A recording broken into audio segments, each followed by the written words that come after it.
Hey guys, today we're going to be working on lesson 9.7 in your math book. The lesson is titled Graph and Analyze Relationships. It can be found on page 571 in your volume 2 math book if you would like to follow along. We're going to begin with Unlock the Problem. Unlock the Problem reads like this. Sasha is making hot cocoa for a party. For each mug of cocoa, he uses 3 tablespoons of cocoa mix and 6 fluid ounces of hot water.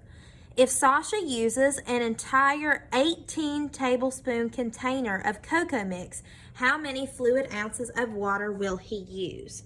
We are going to start, and I'm going to zoom here so you can see better. We are going to, of course, start with step 1.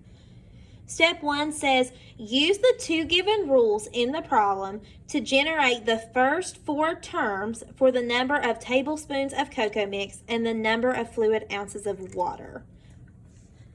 If you come over to this little snippet, it says how many tablespoons of cocoa mix does Sasha add for each mug of cocoa? So let's read. For each mug of cocoa, he uses 3 tablespoons of cocoa mix. So he uses 3 tablespoons. Then it says, how many fluid ounces of water does Sasha add for each mug of cocoa? It says 6 fluid ounces of hot water. So it's 6 ounces for each mug of cocoa. So basically, when they're making a mug, I say there, but when Sasha is making a mug of cocoa, it requires 3 tablespoons of cocoa mix and 6 fluid ounces of water. That is how we can fill out our table. So, we can kind of, I don't like that the book doesn't do this. We can kind of label this though as like 1 cup, 2 cups, 3 cups, 4 cups, and then there's little snip here because it's skipping. We're not labeling all the way up to 18 because we don't have to. We don't need to know how many, we don't need to compare the tablespoons when it's like 6 cups, 8 cups, whatever. So we've got 4 cups here. When there is 1 cup, there's 3 tablespoons of cocoa mix, 6 ounces of water. When there's 2 cups, that's just like saying plus 3. And I want you to think back to our previous lessons. This all kind of builds together. It's going to give me 6. This is just like 6 plus 6, and that's 12. Because remember, guys, for each cup of cocoa, it goes up. You're just adding. If it takes 6 for 1, then it takes 12 for 2. And then I just add 3 here, and I get 9. Then I just add 6 here, and I get 18. And so on and so forth. So here, I just add 3 more, and I get 12. Add 6 more, and I get 24. All right, so we see a pattern developing. It goes up by 3 each time, goes up by 6 each time. So that's taken care of. And remember, this is what we're trying to figure out. This is where the hole is. So now we're moving on to step 2.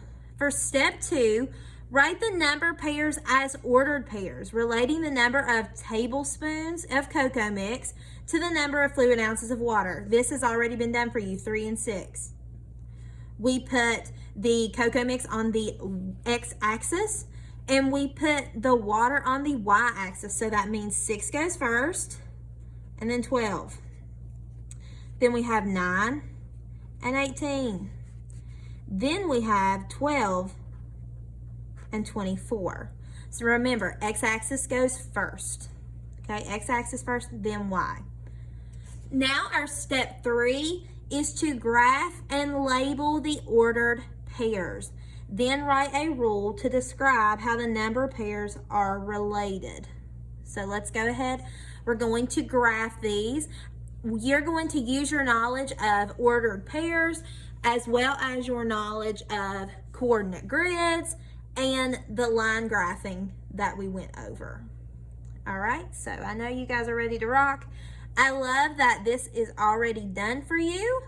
If you have your math book, I would love for you to practice your graphing skills. I'm going to sit right here and give you just a second. I'd love for you to practice your graphing skills and go ahead and try and graph that, and then we'll go over it.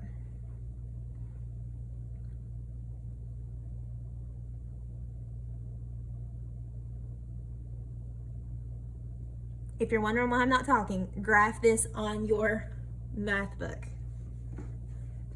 Graph this. Oh, should be zooming out here.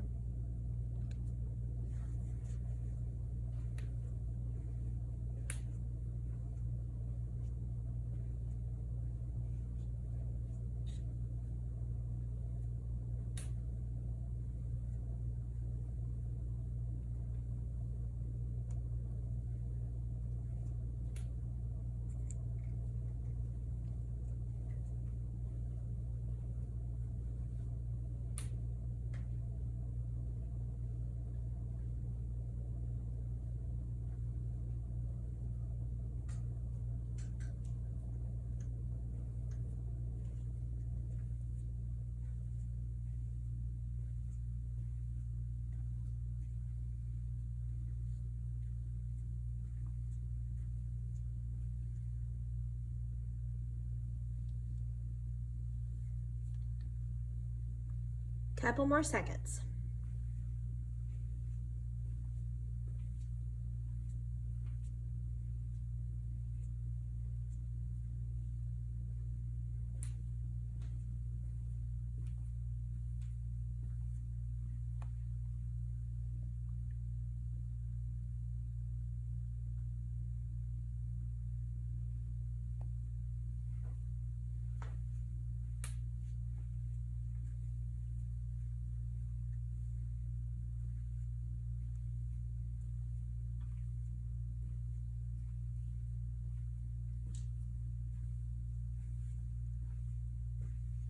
All right, let's go ahead. Let me make sure you can see. I'm going to zoom in here so you can see this a little bit better. All right, so first off, we need to graph 3, 6.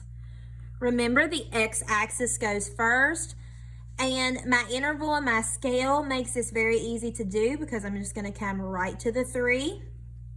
And I'm going to go up to the 6. That's my first point. Now I have to go from 6, or to go to 6, 12, excuse me. Remember, the 6 is the x-axis. It goes first. 6, 12. And remember, you connect these, okay? Just like how you had practiced, you're connecting those. Now we go 9, 18. Here's my 9. Go up to 18. See how these are connecting? Now I have 12 and 24. 12, come all the way over, x-axis first. 24. All right. Now we need to figure out our 18 and whatever's here. Okay, so we'll get that part figured out.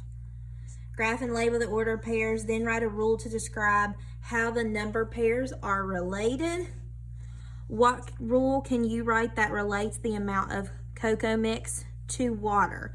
So that's where we're looking at our graph, and we're looking at our chart, we're looking at our coordinates, and I still really think that those charts are valuable, the finding the rule, just like we have been doing for the last several days. And so let's try to figure out. We are relating the amount of cocoa mix to the water. So what do I need to do to that 3 to get to 6? And the same way, what do I need to do to that 6 to get to 12, 9 to 18, 12 to 24? Because that will tell me what I need to do to that 18 to get whatever this number is going to be. That's how I determine it, because whatever I do to these, I have to do here. And I don't have to keep going up, like 12, and then I go to 15, and then I go to 18. So we don't even have to know 15 to solve this. So if you're looking at this, guys, I multiplied my 3 by 2 to get to 6. I multiplied my 6 by 2 to get to 12. I multiplied 9 by 2 to get to 18, and I multiplied 12 by 2 to get to 24. So if I'm trying to determine the water needed for 18 tablespoons of cocoa mix, I just need to multiply 18 by 2. So my rule is multiply the number of tablespoons by 2. So now I'm actually going to multiply it here. 8 times 2 is 16. Put the 6, carry the 1. 2 times 1 is 2, plus 1 more is 3. 36. And 6 is 36 here because that completes my chart. Sasha will use 36 fluid ounces of water if he uses the entire container of cocoa mix. So you can see here, even on this graph, guys, you can see this relationship. You can see the 3 go up to 6. Had to multiply it by 2. You can see the 6 goes up to 12. I had to multiply it by 2, and so on. So that's how you would finish that chart. Now let's go ahead and graph it. You can go ahead and graph it at home. 18, go all the way up to 36. Go ahead and connect it. Now, just for funsies, I'm going to stick a 15 here because remember those dots were there. That was me showing you that you didn't have to know 15 to get to 18. Go ahead at home and determine if there's 15 tablespoons of cocoa mix, how many fluid ounces of water do you need? Try it at home. I'll give you just a couple seconds and then we'll go over it.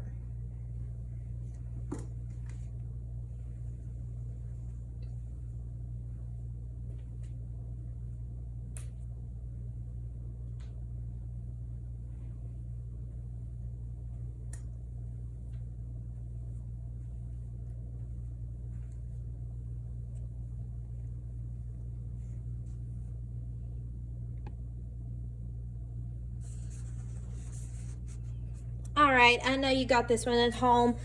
So if I have 15 tablespoons of cocoa mix, remember my rule is that you multiply the number of tablespoons by 2 to get the amount of water you need. So if I multiplied 15 times 2, 5 times 2 is 10, put the 0, carry the 1. 2 times 1 is 2, plus 1 more is 3. That would be 30. Do you want to go ahead and graph it? I'm going to go ahead and graph it. 15, remember the 15 would be the x-axis, and I can go ahead and write that right here. 1530. Go over to 15 because the x-axis is first. Go all the way up to 30, and right on target, it is right there. See how nice and neat my line graph is? My intervals and my scales are nice and even. So yeah, that's how you can see, and that's what's really cool about graphs, guys. I know that charts can really show us the numbers, but the graphs really illustrate that for us, and it shows you that relationship between your X and Y axis. If you have any questions, just send me a message.